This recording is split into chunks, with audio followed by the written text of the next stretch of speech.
If you're driving at night, you better pay attention. Today's story is about the legendary ghost on the highway. If you find yourself on a pitch-black road with no streetlights in sight, whatever you do, don't stop your car, or that dark entity will mark you as its next victim. Two young men traveling from out of town didn't know the rules. They were cruising late at night when one of them, Arway, got extremely thirsty and chugged an entire bottle of water. 10 or 15 minutes later, his bladder couldn't take it anymore, and he insisted they stop right there on the side of the road. His friend was annoyed, asking how many times he had to go, but there was no choice. He couldn't let Arway pee inside the car. The friend pulled their Honda Civic over and told him to hurry up, but no sooner had Arway stepped behind some bushes than he heard someone honking aggressively from the car. Frustrated, Arway shouted back, telling them to cut it out, and walked toward the vehicle, wiping his hands.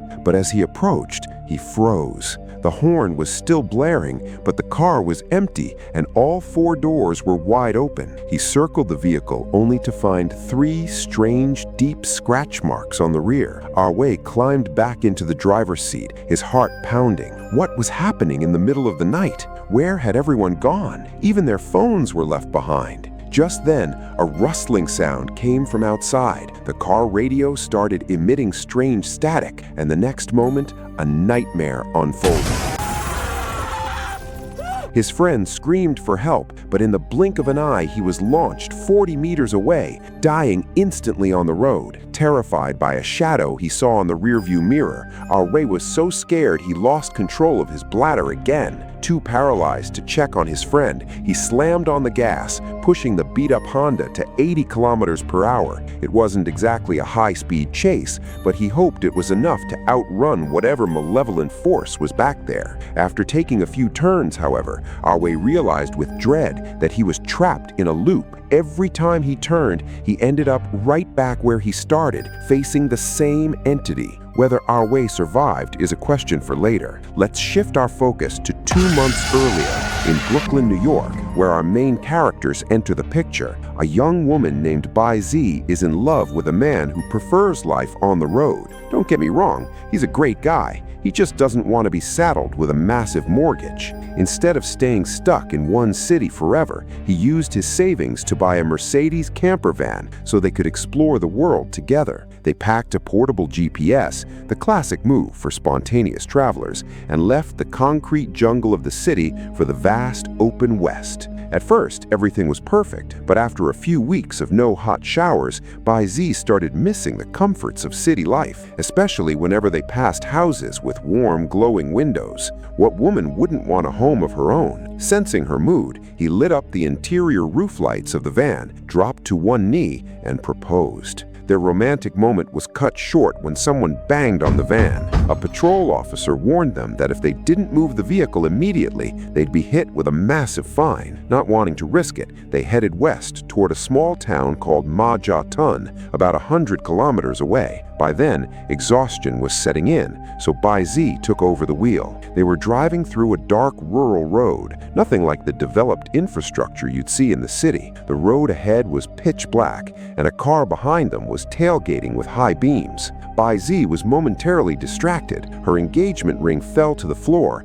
and as she reached down while trying to watch the road, she didn't realize that the car with the high beams was the very same Honda Civic that Arway was driving, a chilling intersection of 2 stories. Her partner, waking up, told her not to engage with the aggressive driver behind them, but just then, they saw the Honda lose control and flip off the road, lying motionless. They called the police immediately, reporting the accident. Bai Z noticed Arway inside, covered in blood, trying to call for help. Despite the rain, she wanted to get out, but her partner insisted she stay back, saying he would handle the dangerous part. He took a look inside and saw Arway alone, unconscious over the steering wheel. The impact of the airbag had snapped his neck. He was dead. He told Bai Z not to look, fearing she'd have nightmares, but she caught a glimpse of a shadow in the headlights before it vanished 7 seconds later.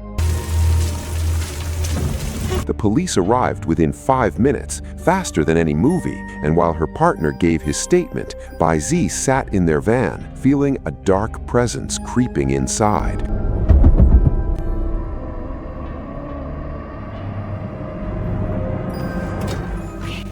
go.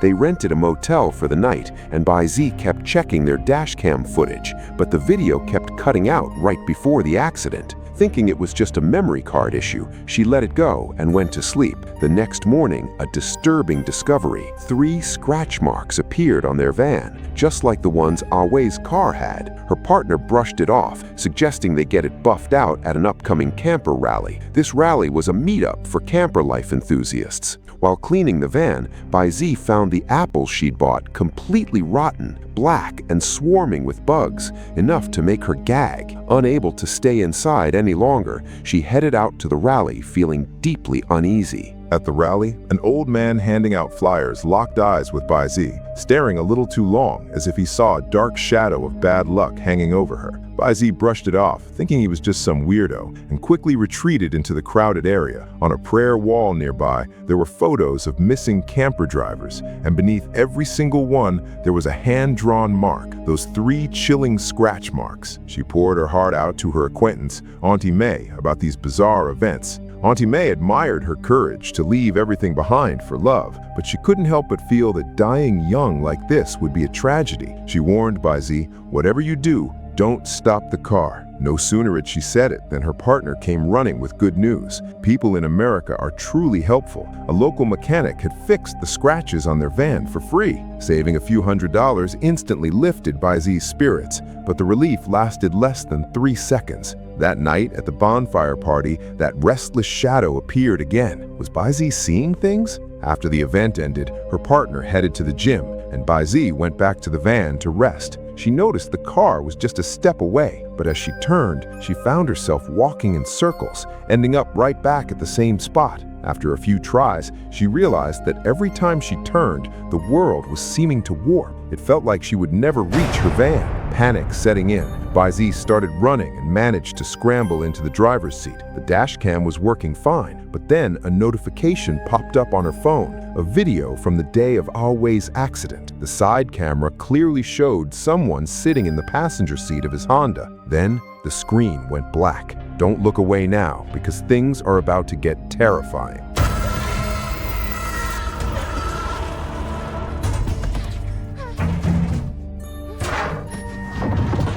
Bai-Zi messaged her partner to come back, not noticing that the back door of the van had creaked open. A freezing draft swept through. The lights flickered and died, and a seatbelt tightened around her like a vice. A pair of hands reached out from the darkness and grabbed her throat. They were rotting, gross, and honestly looked as crusty as a piece of burnt chicken.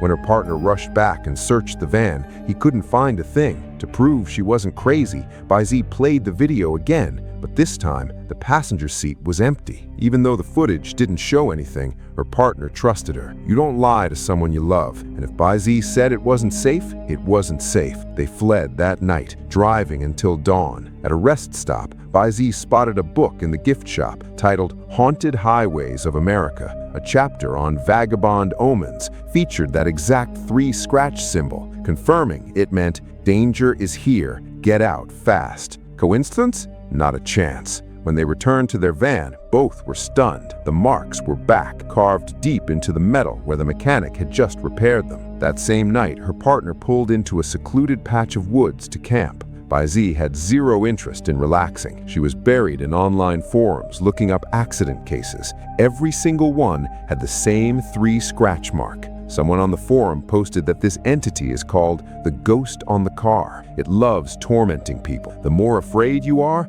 the more it thrives. Bai-Zi didn't have the heart to tell her partner. He had worked so hard to set up an outdoor movie night, hoping to watch Roman Holiday together. She didn't want to kill the mood by talking about a demonic entity. As they watched Audrey Hepburn and talked about their future, her partner mentioned he'd landed a remote job with great pay. The best part, it wouldn't stop them from traveling the world. Hearing this, Bai-Zi finally spoke her truth. She loved him, but she hated this unstable life. And just like that, the tension hit. One wanted a nomadic, free life, while the other craved a safe, permanent home. As their relationship teetered on the edge, the projector started making a weird, glitchy noise. In the middle of the screen, a shadowy figure emerged, part human, part void, a faceless entity flickering behind the projection. Her partner went to pull down the screen, and Baizi grabbed a flashlight to check the darkness. This was the highlight of the movie. The real world and the projected image blended into one, creating a level of dread that was absolutely suffocating. The entity finally showed itself, leaping onto the roof of the van. It was clear this was a skilled hunter, and they were just toys. It wasn't in a hurry to kill them yet. Her partner jumped out to grab the keys, but the shadows in the bushes were shifting. The air was turning ice cold, and everything felt cursed. The keys were hanging from a tree branch in plain sight. It was so obviously a trap that even a blind man could see it. Seeing the entity with his own eyes, her partner was done with the romance. If they stayed, they were dead. They raced back to the city lights and sat in a cafe to figure out their next move. He thought selling the van would solve it, but Baizi shot the idea down. All the signs pointed to the entity targeting the person, not the vehicle. Selling the van wouldn't save them. As she splashed water on her face in the restroom, a poster on the wall sparked a new idea. They headed to Dookie Town to find Auntie May. I have to hand it to Baizi. In the history of horror movies, you rarely see a character this smart and quick-witted. On the way, they stumbled upon another horrific accident scene. 2 bodies wrapped in white sheets served as a grim sign that the evil was nearby. No sooner had that thought crossed their minds than a tire blew out with a deafening bang, leaving their van stranded on the side of the road. With the sun sinking behind the mountains, her partner was determined to change the tire and reach Dookie Town before nightfall. But he overestimated his own speed. By the time he was ready to swap the tires, total darkness had fallen. When he looked back, the lug nuts were gone. He looked down and saw them rolling away under the car. Like a total amateur, he crawled underneath the vehicle to hunt for them. Meanwhile, Baizi was drawn to a strange sound behind the van, where the hazard lights were flickering on and off. You know the demon is coming, but you can never predict when it will strike. Ready? The jack mysteriously began to lower on its own. The Mercedes van is way heavier than a standard car, so if he didn't move fast, it would crush him. He didn't break any bones, but his skin was badly scraped. I can practically feel the pain from here. The area was desolate, and the abandoned talisman left behind made it clear. Baizi had been abducted. Just then, Baizi woke up in an empty field. She was shocked by the view. It was the same crash site she'd seen earlier that afternoon, filled with mangled wreckage and scattered corpses. Before she could process it, her partner came sprinting toward her, pulling her into a desperate hug. But wait, why was Baizi's body so cold? Trapped in a demonic illusion, she was left kneeling helplessly in the middle of the road.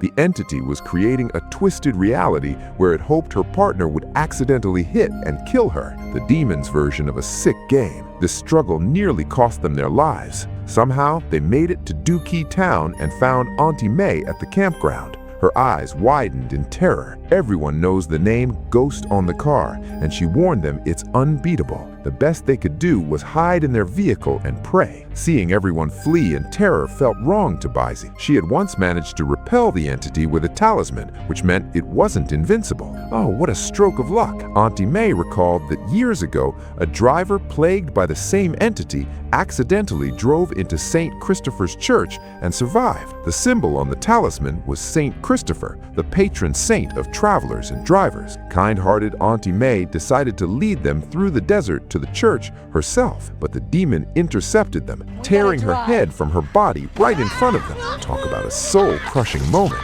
That meant the task of finding the church was now entirely on their shoulders. They planned their final stand. They fueled up the van, bought a ton of Red Bull to stay awake, and grabbed every talisman they could find. Biblical lore suggests that where there is holiness, there is also darkness, so they figured a graveyard must be near the church. As they talked, everything went black for Baizi. Day turned into night in an instant, a sign they were on the right path. The closer they got, the more agitated the entity became. Before the fuel tank drained dry, they spotted a sign, a circle with an arrow signaling a sharp right turn. Baizi didn't hesitate to steer the van onto the dirt road. The demon couldn't speak, so it sent its final threat through the car radio. The wind died down completely. The dim headlights cut through the darkness, illuminating a path straight to the church. An old abandoned car sat there, likely belonging to that previous driver. There was no road left. A vast field filled with thousands of human skeletons lay ahead. They had to drive across this sea of bones to reach the sanctuary. Her partner called out, but there was no response. The Mercedes van crushed over the skeletons like a tank rolling over a battlefield. Suddenly, the van doors flew open, and the talismans were ripped away by the wind. Humans are no match for a demon. Charms were useless. Her partner was thrown from the vehicle, leaving Baisi to fight alone. She remembered her high school physics and slammed on the brakes at the perfect moment. See that? Even a demon has to follow Newton's laws of inertia. The rest was simple. Baisi shoved the entity into the church. The statue of St. Christopher challenged the dark force, radiating the power of the divine. The constant force drained the demon's strength, though even a dying demon was still dangerous. Just then, the statue collapsed, and a piece of its staff pierced the demon's chest like a sword. The entity shriveled up, turned to ash, and vanished into the wind. The church went up in a ball of fire, and St. Christopher sacrificed himself to save Baisi. The couple, having cheated death, embraced. Baisi pulled out the ring and finally gave that long-awaited yes. And her partner? He's done with the nomadic life. He's heading to New York to get a mortgage, buy a condo, get married, have kids, and live a peaceful life. Wow, after all that, this movie turned out to be a secret commercial for settling down. So, family, what would you rate this Ghost on the Car movie out of 10? Let me know in the comments. Honestly, breaking down horror movies is tough work, so please hit that like button. Just hearing you say I enjoyed it is enough to give me the energy to keep going. See you in the next one.